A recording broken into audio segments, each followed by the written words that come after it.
Hello,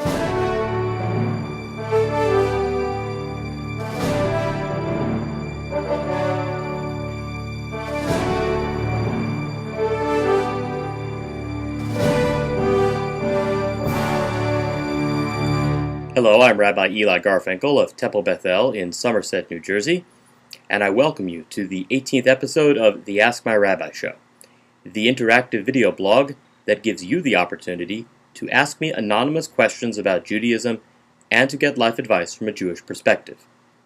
I get a lot of intriguing questions here at the Ask My Rabbi Show, and the one I'm going to answer today is the most, shall we say, interesting question so far. Here it is.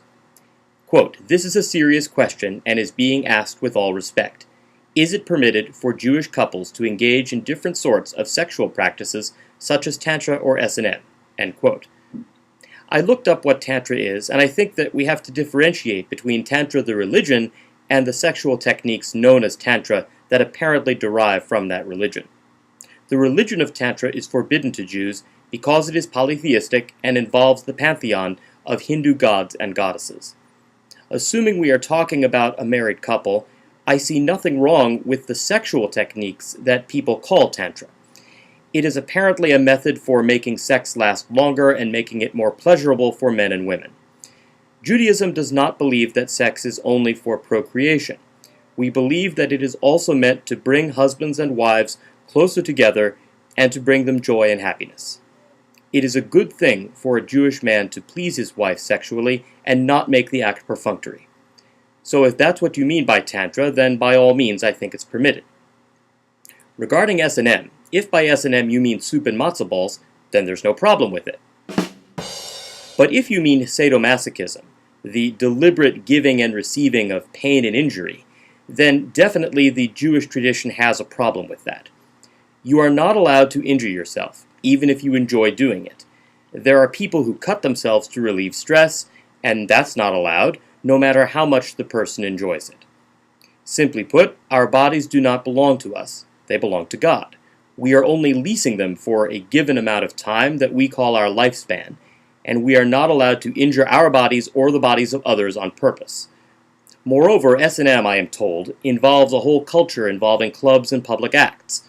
Doing anything like that is totally forbidden because it violates the Jewish laws of modesty.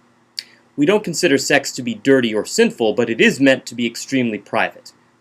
In general, a husband and wife are allowed to do whatever they want with each other so long as it's consensual and private.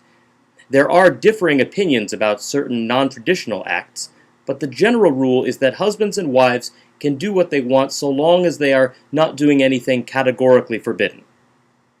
I think a good way to sum up the rule is that creative sex is okay, bizarre sex is not. It seems to me that Tantra falls into the category of creative and acceptable, whereas S&M falls into the category of bizarre and forbidden. Another way of thinking about it is that the act is not meant to be more important than the relationship itself. Sex is a means to an end, making marriage happier and better. If a particular type of sexual act becomes more important than the health of the relationship itself, then it shouldn't be pursued. And that's the end of this episode of the Ask My Rabbi Show. I'm Rabbi Eli Garfinkel of Temple Bethel in Somerset, New Jersey, and I wish you and your family a Shavua Tov.